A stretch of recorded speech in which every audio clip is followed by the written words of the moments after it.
Do you want to see Bruce Lee fight King Arthur? Well, I got the expansion for you.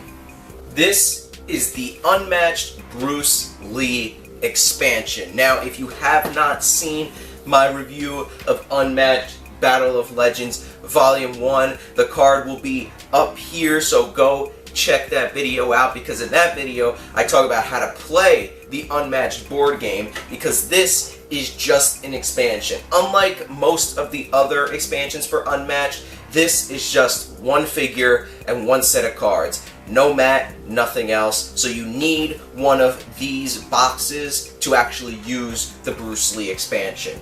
So, what comes in the Bruce Lee box?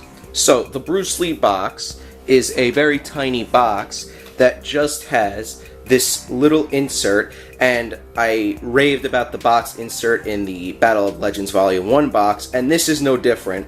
You get a health dial for Bruce Lee, which looks amazing. You get his 30 card deck, and also his stat card, as well as his pretty sweet looking model with a kind of glittery gold looking base thing. So that's what you get in the box. Now, if you notice, one of the big things about this box, he doesn't have sidekicks. He is one of the only characters in the game that doesn't come with any of them. But why? Well, I would expect Bruce Lee to be very overpowered, or at least very powerful, if he doesn't come with any sidekicks. Well, let me tell you, he's pretty damn good. So Bruce Lee is pretty interesting. He's obviously only a melee character and starts off with 14 health, but he could actually move 3. Now, I think that's one of the fastest characters that I have, except Medusa. Medusa also moves 3, but he moves 3 as his base movement, and his special ability is that at the end of his turn, you can move Bruce Lee 1 space. So you can go up here, fight King Arthur, and then move 1 space back to get out of the way, so that the other person has to spend an action to move in. Now, he also has some pretty interesting scheme cards like Nunchaku. He's got 2 in the deck. All of Bruce Lee's attacks this turn are +1 value, and you get to gain an action. He's also got WHAAAA, which is choose a Jeet Kune Do card in your discard pile and add it to your hand, and also gain an action, which I'll explain what the Jeet Kune Do cards are in a minute. He's got the 1-inch punch, deal 2 damage to an adjacent fighter. If this defeats that fighter, return this card to your hand instead of discarding it.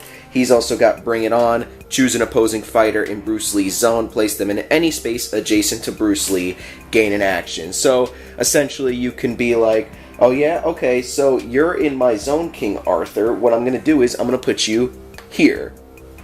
And then you can try to move that way or something, do something interesting like that. He also has a couple of blue defense cards for Be Like Water, which is, they're all base of 3 defense, and you can take a Jeet Kune Do card from your discard pile and add it to your hand. He's also got Little Dragon, which is if your hand is empty, the value of this card is 6, which is tough to get your hand down to 0, but I've seen Coach do it, and then after combat you can draw 2 cards. Pretty good. Now, he does have something called the Jeet Kune Do cards, which there are about 6 in the deck, and they're all essentially different types of cards. He's got the Intercepting Fist, the Wrist Lock, the Corkscrew Finger Jab, the Short Lead Hook, Downward Sidekick, and the High Straight Lead. I'm not going to go through all of them, but essentially they are all a base of 3 attacks, but they can do things like cancel all effects on your opponent's card, so it's like a feint card essentially, but it's a 3 value. He's got deal 1 damage to the opposing fighter, so that's like an automatic thing. Or if either fighter started their turn in a different space, the value of this card is 5 instead. So these are all pretty good cards, but what makes these cards so crazy is that after combat, gain 1 action. And that's the big thing about Bruce Lee. So essentially, what Bruce Lee can do is he can maneuver to draw a card, move into combat range within, let's say, King Arthur here.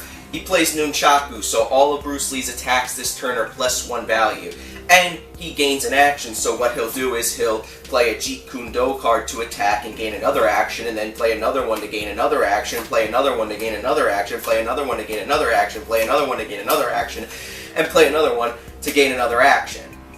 And then he can play the Little Dragon card, which during combat, if your hand is empty, which it is, the value goes up to 6, and guess what? At the end, you get to draw 2 cards!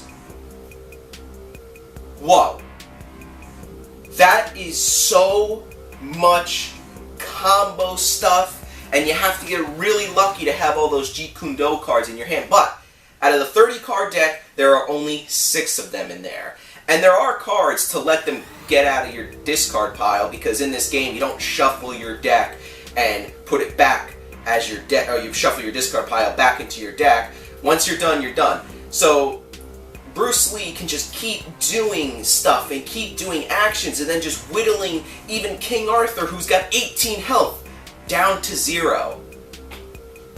It's just mind-boggling. Plus, like I said, let's say he played the Nunchaku card, all of his values are +1. So that would bring each of these Jeet Kune Do cards to 4. My God, this is just insane. But there's one thing that Bruce Lee does not excel at. He's a melee character, and if you have someone like Merlin with King Arthur go into the specific zone that Bruce Lee is in, Bruce Lee's kind of screwed. He's only got 14 health, and going against ranged characters is a little bad for Bruce Lee.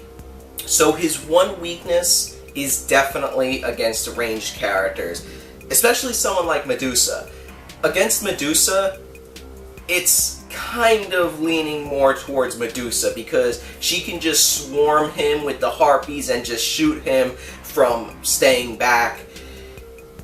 I don't know. I think that Bruce Lee is a very, very good character to use in this game, but also him not having a sidekick, which kind of makes sense that he's by himself, is justified by him being able to do the combos and get more actions and just keep attacking. I do recommend you getting this box, but like I said, he's a little iffy for me. So let me know in the comments below what you think. If you have this box, let me know what you think down in the comments below. And if you agree with me, disagree with me, let me know. And check out my other video where I reviewed the Unmatched Battle of Legends Volume 1 box. And like I said, that will be in the description. I'll probably have an Unmatched playlist as well. Subscribe to the channel for more Unmatched videos like this. Like the video, comment, subscribe. Check out the Discord in the description, and check out our Patreon page, which is linked below as well. Guys, I'll see you in the next one.